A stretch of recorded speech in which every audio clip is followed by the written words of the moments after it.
I remember that by early 2000s, many of the gamers that I was hanging up with were making a joke about commercials in video games.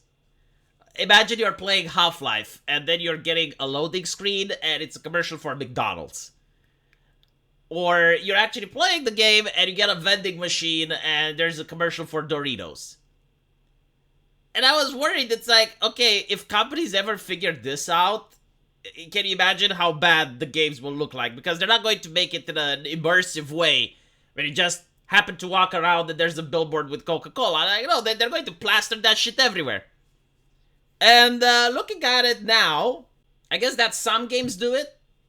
Usually phone games. Street Fighter V tried to do it. You could enable so that various company logos would appear on your fighter, and in exchange for that, you got more points, and you could use those points in order to buy new fighters. It wasn't very successful, but apparently a lot of people were upset when they noticed that Ubisoft is doing it in a AAA game. And the answer was so phenomenal that by the time I decided to make a video about it, the company is already backpedaling so fucking hard that they might actually win a bicycle marathon by pedaling backwards. So many people have shown that while playing the new Assassin's Creed, they would get a commercial for other Ubisoft games, for other Ubisoft titles. And as you can imagine, people didn't really appreciate that, although some people said that they would appreciate it if the games were free. And to a certain degree, I could understand the sentiment.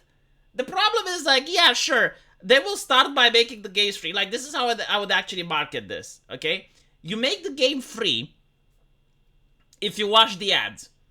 But then over time, you slowly say, well, actually, it's not free. It's now $10. You know, you don't pay $70. You pay 10. And then it's like, okay, well, you know, due to inflation and stuff, you pay 30. You still get the ads, though. This is why I shouldn't be CEO to any company. But yeah, I mean, it's completely unacceptable. You pay $70 for a AAA title, which is already obscenely expensive. And the thing is, like, they wouldn't even need to make such obscene prices to begin with. First of all, they do not need all the staff that works at a AAA company. Most of the staff is bloated. It's like Elon Musk said, you have like 5 or 10 people supervising for every single coder. You do not need the diversity and officers that already are plump individuals and require a lot of nourishment, which is why their wages are so high and bloated. You don't need them. Games were diverse before they appeared. If you guys watched my live stream, you saw some examples. And you also don't need such high-level marketing. Like, some games spend like $50 million for marketing and stuff. It's ridiculous, right? So, if they were to actually cut the cost on making these games, they wouldn't need to sell it for $70. But of course, the reason it's $70 is simply because the market puts up with it, right? Especially in a time where they have DLCs, they have other app stores, they reuse assets constantly from previous titles, and worst of all, this is like the worst stuff, they're also unoriginal. So they're not innovative, they're not doing anything new. And they don't even use discs anymore, right? Like, all the logistics involved in putting a game on a physical disc, it's gone. There's no justification for the game to cost $70. And on top of that, now you get to see ads. Oh, Dios mío. So, apparently, Ubisoft backpedaled and said that it's a technical error. See, the thing is it corporate PR bullshit, or is it genuine? Like, it's really hard to tell, because on one hand, I genuinely believe that they can be this level of incompetent. Like, a couple of years ago, I would be like, no, a AAA company doesn't hire people that are this level of incompetent. There is no way that they could have accidentally slipped something like this to the public.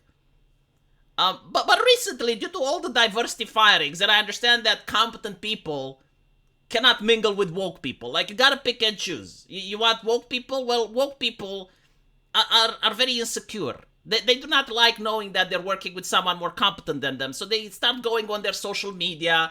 They try to get offended. And it's like, okay, did they say a joke in 2009 so we can get this asshole fired so that I can climb the corporate ladder? Right? Like, it's a very great way of climbing the corporate ladder. By instead of just actually doing the climbing, you get the people on top of you fired until you're the guy on top. You know, it's so they fired a lot of people, and this is why you get all of these AAA companies releasing broken games that do not work on launch. It's because they have individuals that have absolutely nothing to do with gaming.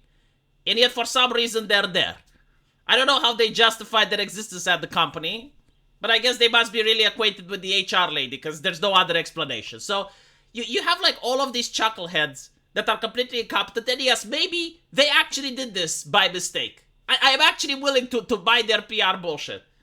The other explanation is that they were just testing the waters. They wanted to see just how much gamers would be outraged of this. Like how much would people be pissed off? In order to make their research, because they always do this. Like, they always try to research the market to see what features are people willing to put up with, what features people aren't.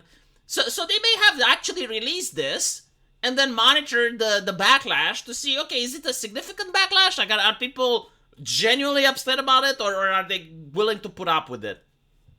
And I think like the backlash was definitely quite severe, to the point where they're like, oh, well, actually it was a mistake. I'm glad I get to trust these companies with my personal data, by the way. Aren't you glad? Like, don't you give them your phone in order to do the two-step verification? Don't you give them their email? And look how competent they are. I mean, I know that my private information is definitely safe with Ubisoft. So, and by the way, didn't Ubisoft say that they're going to report their gamers to the authorities? Like, they're working hand in hand with the police, so if you do any offense, if you do racism on the keyboard, if you commit the crime of racism on the keyboard, they're going to call the cops on their customers. Well, I hope they're competent enough to call the cops on the right person. And they don't accidentally, just do another blunder, and it's like, oopsie, we called the cops on an innocent person. Who fucking cares? We have like millions of other customers. So apparently a spokesperson from Ubisoft told The Verge that the in-game issue was quickly resolved once it was brought to the company attention. We have been made aware that some players encountered the pop-up while playing Assassin's Creed. This was the result of a technical error that we addressed. Yes, well, hopefully they will not have technical errors when it comes to their customers' private information.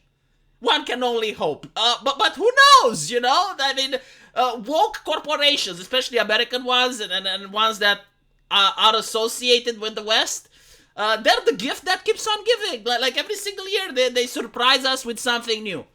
Unfortunately, they never surprise us with a good game.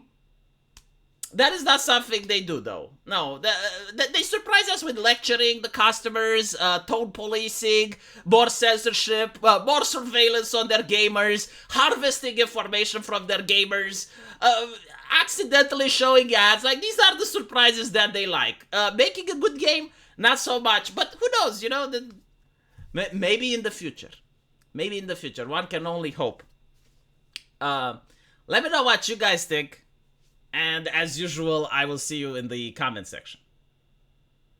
Take care.